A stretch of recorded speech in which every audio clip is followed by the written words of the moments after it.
3, 2.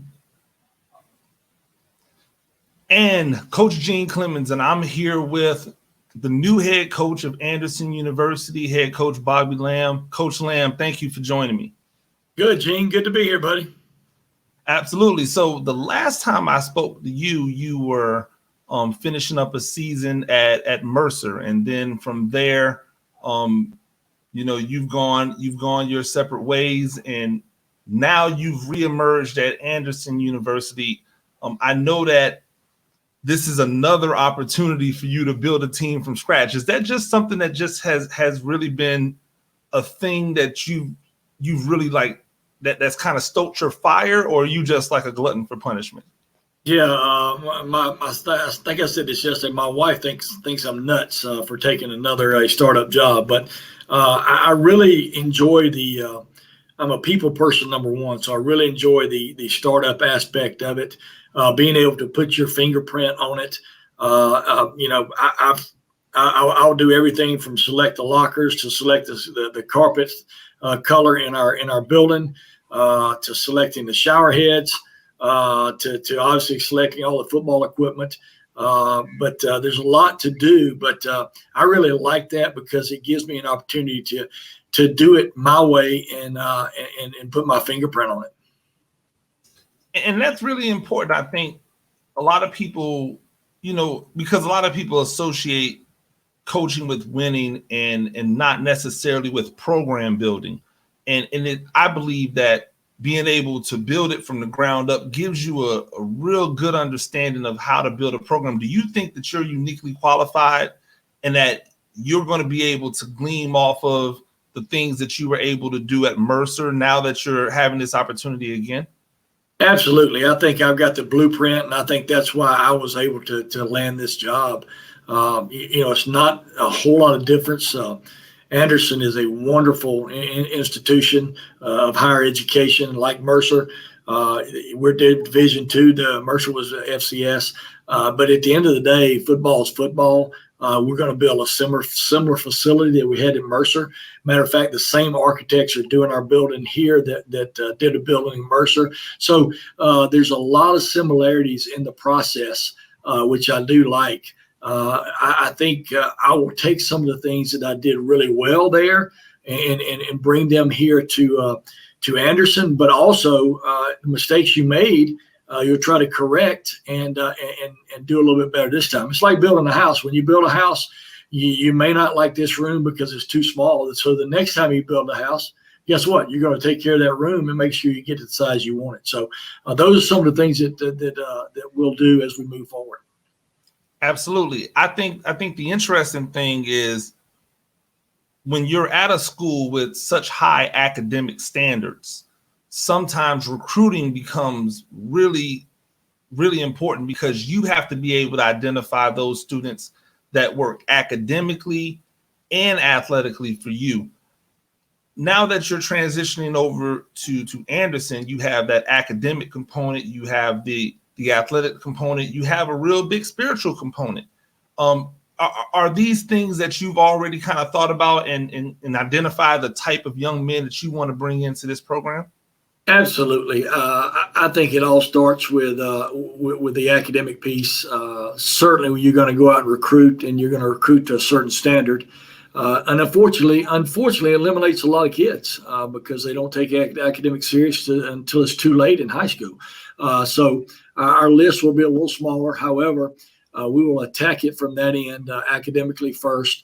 We'll have an athletic evaluation second, and then we want kids here that have character and have great leadership skills. And so those are some of the things that are important to us. I really do believe where we're located in the great upstate of South Carolina, right next to the state of Georgia, North Carolina. We'll dip up into Tennessee and down into Florida. So we'll recruit the southeastern part of the United States, just like I did at Mercer, just like I did at Furman.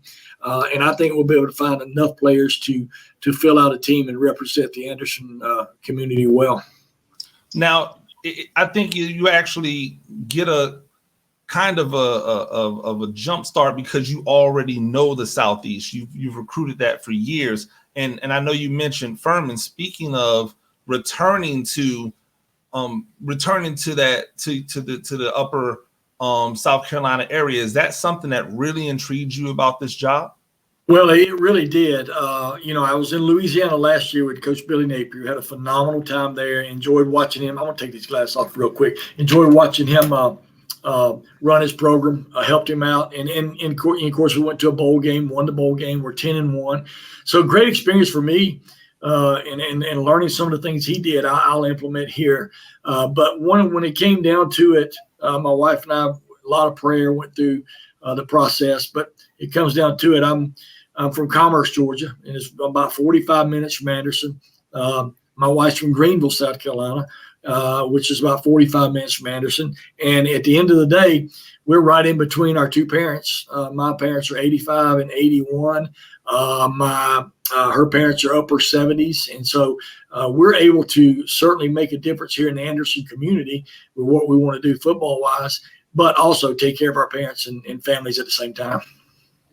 Absolutely. And you had a lot of success, not only as a player, but as a coach at Furman. You've had a good amount of success at Mercer. Now you're coming in and although, play isn't until 2024, you're going into a really, really stacked conference. Yes. One with the likes of Tusculum and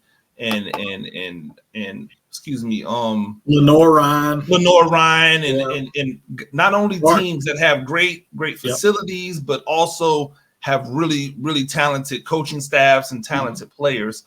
Is that why you decided to go the longer route in implementing the program? Because we've seen teams come in and within a year of introducing or announcing that they're going to have football, all of a sudden be filled in the team. Right. And I think that was the university's intention. They want to do it the right way. I think the worst thing you can do when you build a program, and I've talked to a lot of people, is you can be ready to play football, don't even have a stadium on campus. And so at Mercer, we had the stadium ready when we started. Here at Anderson, we'll have the stadium ready when we start on campus. We want everything to be on campus because at the end of the day, football is about instilling school spirit. It's about, we'll enhance it here at Anderson. It's also about connecting with your alumni. It's about bringing players and kids on campus during the fall. Other sports will be able to do that. And at the end of the day, it's about connecting everybody in the fall. Because what do you do if you don't have football in the fall? Everybody leaves on the weekends and goes somewhere else. It becomes a suitcase campus, and that's what you don't want. So I think we'll be able to engage with our community here. And I think that's something that's important. And we're going into a really tough conference. Like you said, the SAC is tough. It's Carson Newman, Lenoir-Rhyne, Newberry, Mars Hill, Tusculum, all those guys. And so it'll be a very tough conference. But at the end of the day, we will be able to have 2 recruiting classes in place when we start playing, as opposed to when we were at Mercer, we were Pioneer League football, and then we went straight into scholarship Southern Conference football. So it was a little bit tougher to do that. Absolutely. And speaking of having 2 classes on campus, what is going to be your pitch to those young men to come in and essentially spend 2 years not playing against other teams before they're able to finally lace it up and have that experience that their teammates from college are going to be able to have? Exactly right. The 23 class will be our first class. They will come in. They will have a practice year. So that will be their redshirt year. But so our pitch to them is, hey, create your own legacy. Come in here. There's no lines. If you're a wide receiver and you sign here or a running back, guess what? You're the first one in the line. And guess what? When you turn around and look back there's not a whole lot of people behind you. So you get a practice year, you get a jump start, a head start on everybody else. The 24 class comes in, they'll just have preseason camp practice, and then, hey, we got to play ball. So our selling point is come create your own legacy at an unbelievable institution, get a great degree. We want to create a great college experience for these young men and obviously ultimately win championships. But we're going to build it the right way. I'll get you out of here on this. What's been the response from the community so far since you've been here? Well, I just started Monday. The press conference was yesterday at 3:00. and I was overwhelmed by how many people showed up at the press conference on a summer day here in Anderson, South Carolina. So the response has been enormous from former players, former coaches. Everybody's just amazed that Anderson is going this route and trying to do this. But I tell you, they've got the funds in place. They've got a great college campus to do it on. And you know, we're in the shadow of Clemson. There's no doubt about that. But we're going to use that as a positive. We're going to use that as a positive, not a negative. Clemson can really help us to do a lot of things here. You know, anytime you're in football country, it's going to help you out. So we're excited about the route we're about to take. Absolutely. Coach Lamb, I really do appreciate you joining me. Good luck on this next endeavor. Keep your head down. I know you understand what to do. I look forward to seeing you when you guys kick off in 2024. Well, 2024 is a long time away on the calendar, but it's going to be here in a hurry. So we're excited about it. And thank you for having me today. Hey, thank you. I appreciate it. Okay.